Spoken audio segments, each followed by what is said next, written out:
It's back to our roots. Welcome to Pole House Black Pots demonstrations. On this week's edition of Pole House Black Pot Weekend Getaways, when we cook Chicken Cordon Bleu Casserole to this group of friends, exhibitors, and YouTube influencers at this year's Missouri River Valley Steam Engine Association's Steam Show. It's all things Ford, so stick around.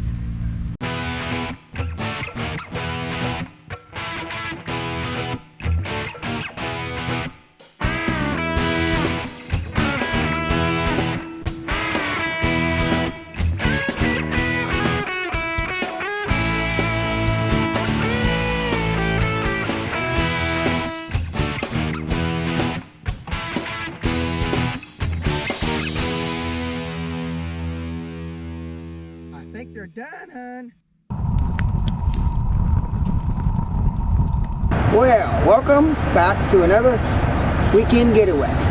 This week, we're actually at the Missouri River Valley Steam Engine annual show, and we're getting ready. Well, it's been a busy week because we're getting ready to go where? Michigan. Vacation to Michigan. And we said Iris was gonna go, and I hate to tell you this, little Iris, no go. They have officially called it Parvo. It's kind of like Parvo. It is Parvo. Oh, but it's a new just a very strand or something. aggressive Parvo. Yeah. And she is not fully inoculated until she's a year old. So Talk to the vet. Vet says he said no, yeah. so she doesn't get a go. But we're leaving Sunday morning. Wade wanted to come and do this one-day steam festival. Yeah, and like I said, we did it 2 years ago. We can post Those link that videos. description down. And that year they featured John Deere.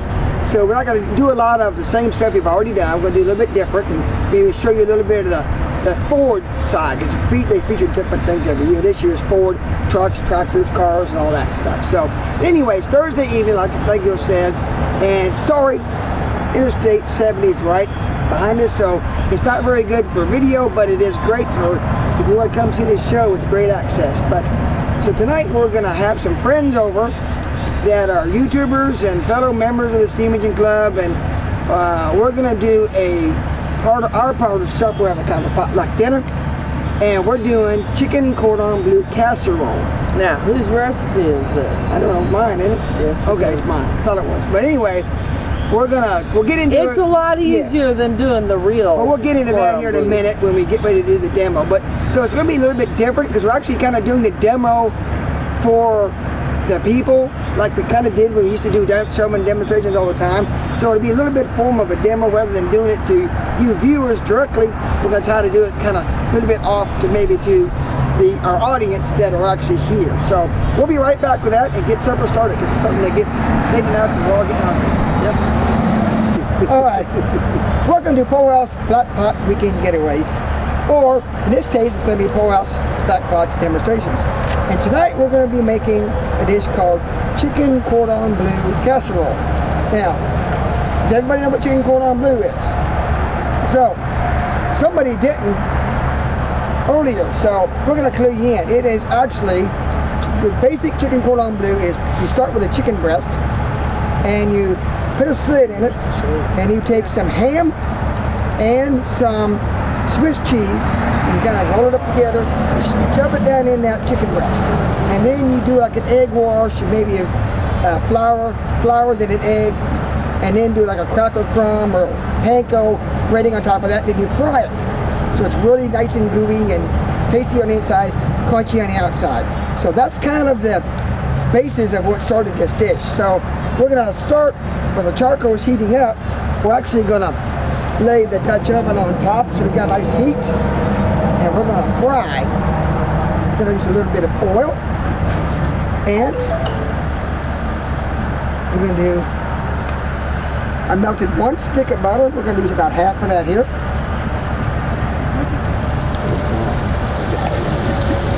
It's already hot, as you can tell. So, get my gloves off here a minute. I have pre-diced medium-sized chicken breast. Probably at least a couple pounds, maybe up to 2 to 3 pounds. Dump that in.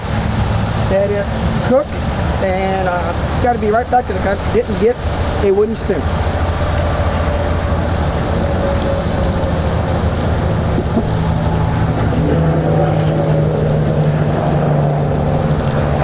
Okay.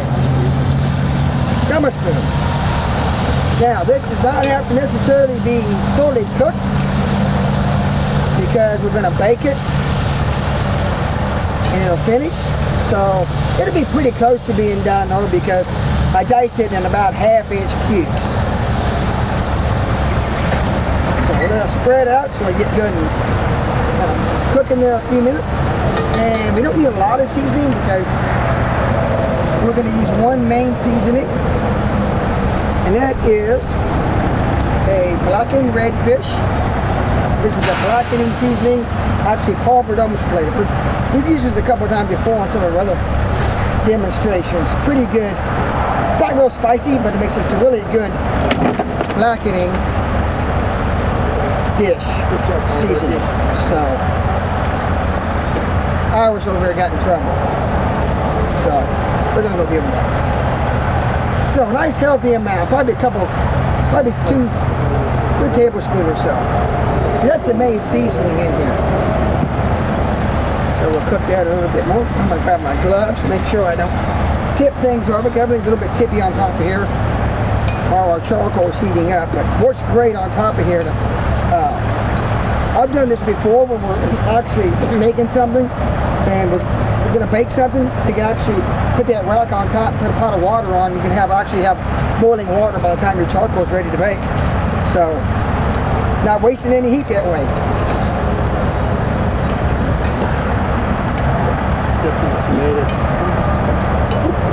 We're using a 12-inch Dutch oven for this one, which is a shallow 12, which is also a 6 quart.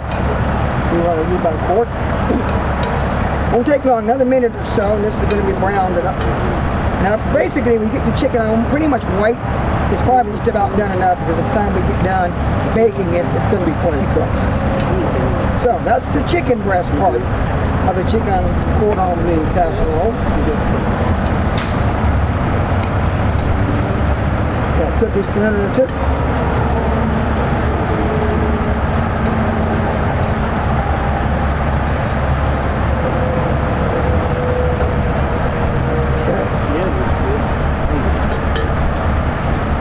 Pretty interesting, isn't it?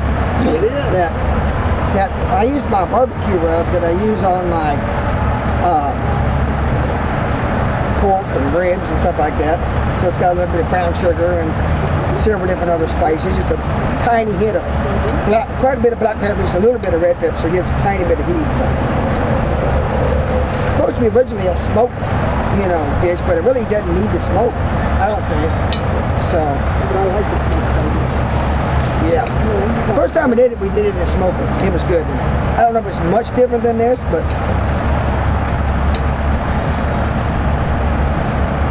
okay, our chicken has gotten pretty much done. So, charcoal isn't quite ready yet, so we're gonna keep on assembling.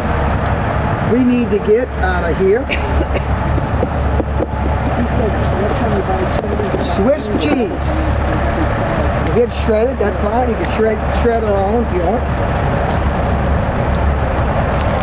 I'm going to use, this is what we had here at the local store, was actually this slice. That'll work fine too. Just going to layer this in right on top. That's the Swiss cheese part.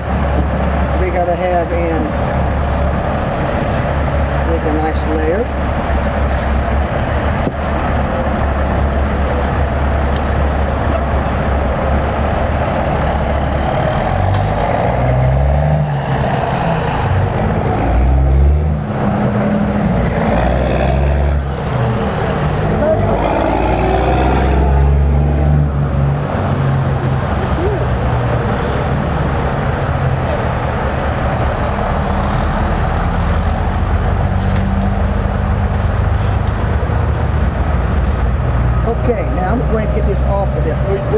top here for just a second. Grab my gloves. I'm sure that it was hot. Okay. Now we got our Swiss cheese on. Next step is, of course, ham. We gotta have ham in Chicken Cordon Bleu. Let me open this either so you can get the front. Use your knife and just cut it. You're not going to save it, are you? I got it. This is diced up. This is 12 ounce ham. So we're going to just evenly spread that out. We only did extra juice in there though. Spread that on the top of our Swiss cheese. Nice even layer.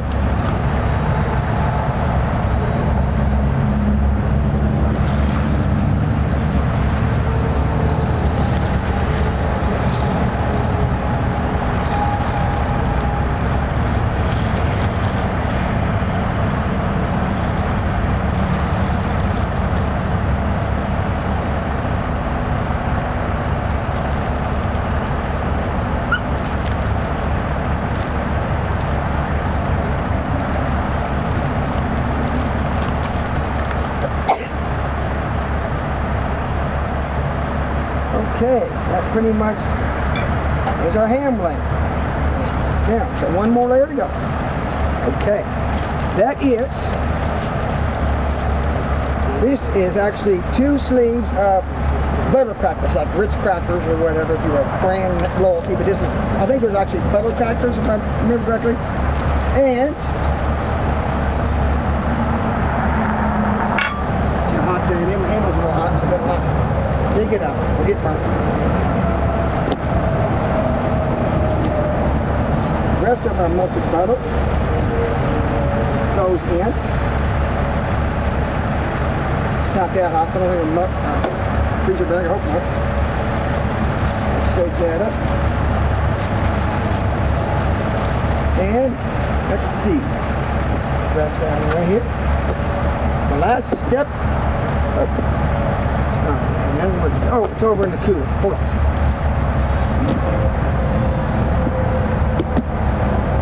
Grated Parmesan cheese.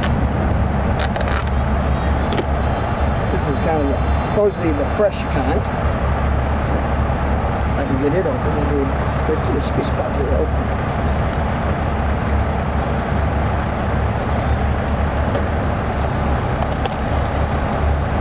Alright. That in. Now, seal this back up, mix it up good.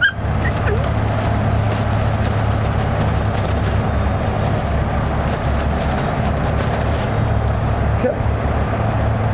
And just evenly spread this all over the top.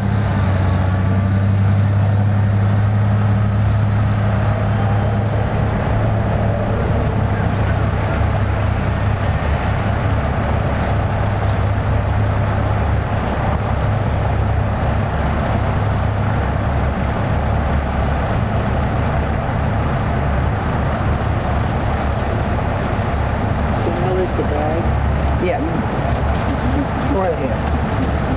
There. Now, don't get quite even, just kind of spread it out a little bit. Nice layer on top. Okay. Now, it's all course ready, perfect timing. Okay. Get this little done something here out of the way. Okay, get our this off of here. Get my lid. 12 inch. On top. Okay. Alright.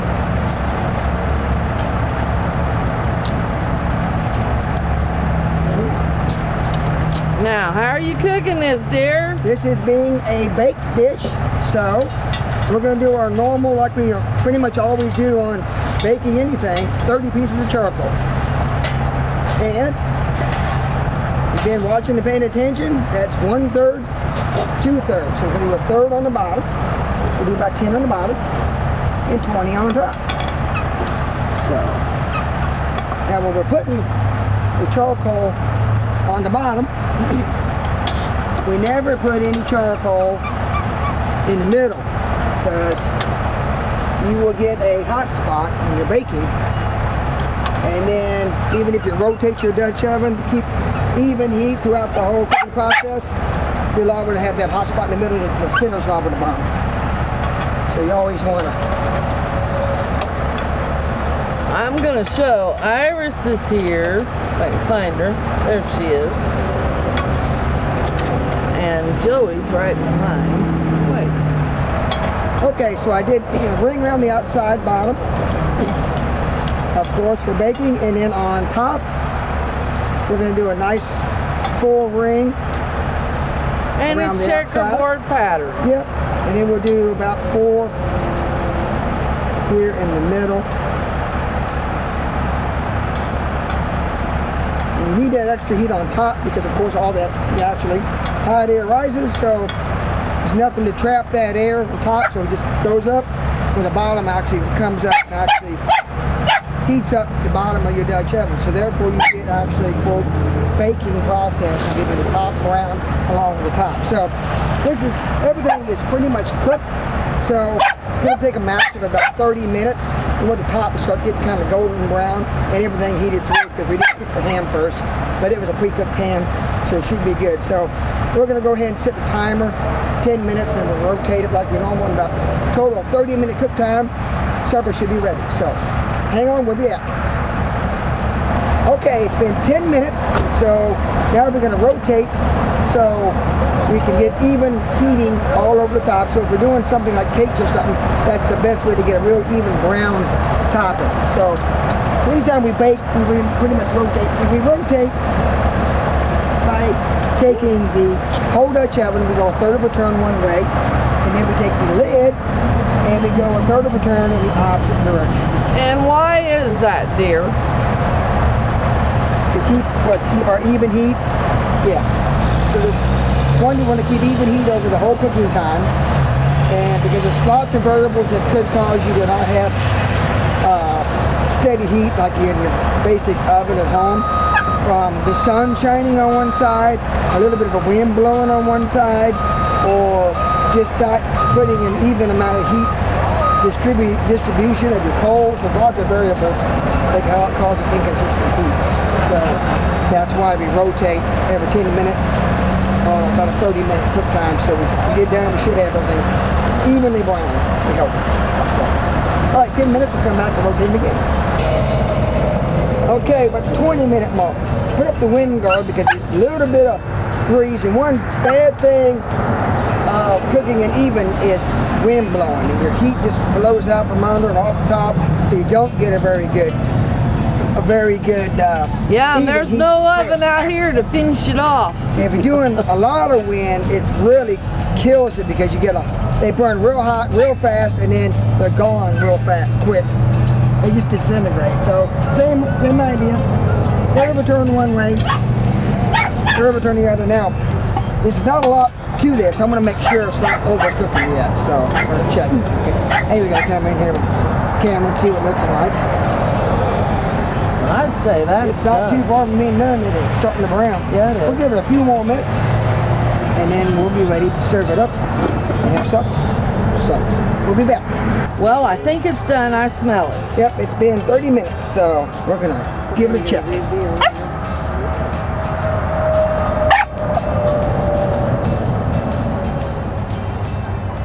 Oh, looks nice yeah, and brown on top. It looks good. Let's eat. We're good. Yep, it's time to eat.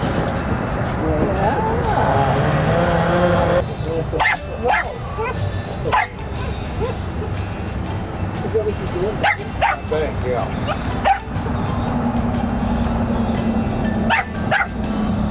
couple weeks ago, I was sitting in my chair eating, and she jumped up on my knee. Next thing I know, while I was eating, I got it.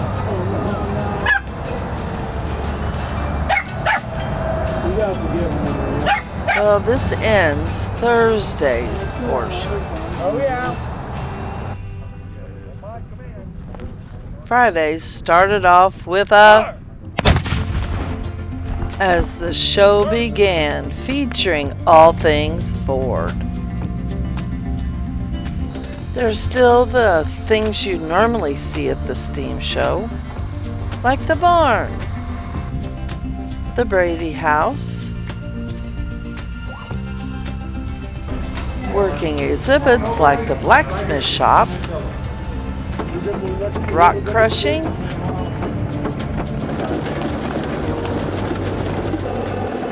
the sawmill,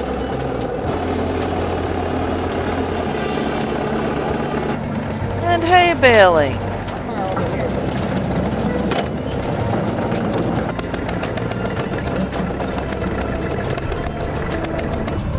Cars are not the only thing Ford made. They also made tractors, and here are just a few.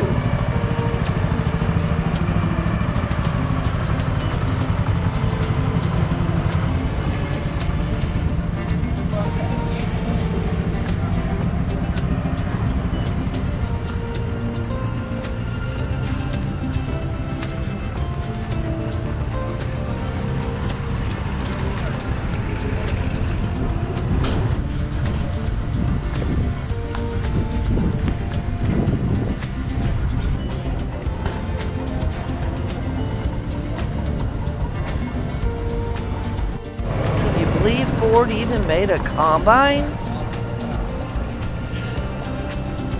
Okay, here we are in front of an example of a 1926 Ford Model T. Now the Ford Model T was the main production line car that made Ford famous. Henry Ford, that is. Built from 1908 until 1927. And in that time they made over 15 million cars. And that number was the most production of any one vehicle, clear until 1972 when the Volkswagen Beetle beat it out. So, a friend of mine, Robbie, actually owns this car. He bought it. When did you buy this, Robbie? Last year. And he's done a tremendous amount of work with it since then. It was kind of a rust bucket. And, yeah. And what's the depot hack? It didn't come directly out of Ford that way, did it? What was the idea? Just aftermarket. Okay, so they basically used all the drivetrain, hood, motor, and all that stuff, and then added this crazy body on. What was the idea of this depot hack? All people from the train station to the motel. Oh, cool. So that was their whole idea of calling it a depot hack. Wonder who came up with that name, but yeah, pretty neat piece. Let's see. Interesting facts. The cool thing is the regular transmission. If you're familiar with a manual transmission, you got your clutch on the left, then your brake, and then your foot pedal on the far right. Now, what's the deal on the Model T? The clutch is a high and low gear. Okay. The center pedal is reverse, and the pedal on the right is a brake. So it's a little bit. And how many gears did it have? Two gears. 2 gears. Okay. Pretty crazy. A little bit. You just don't jump in them and take off, do you? No. A little bit different. Okay. And Robbie's got lots of other examples of some neat Ford, everything from a Model TT truck clear up until the 40s, but he's got some pickups and of course new stuff. So all right. Thanks, Robbie, for telling us more about the Model T. Here are several Model Ts that have been modified into roasters. They are referred to as a tea bucket. As we leave you tonight looking at some more tea buckets, that about does it for this weekend getaways. We hope you enjoyed this 2022 Steam Festival. If you like this video, please like, subscribe, and share.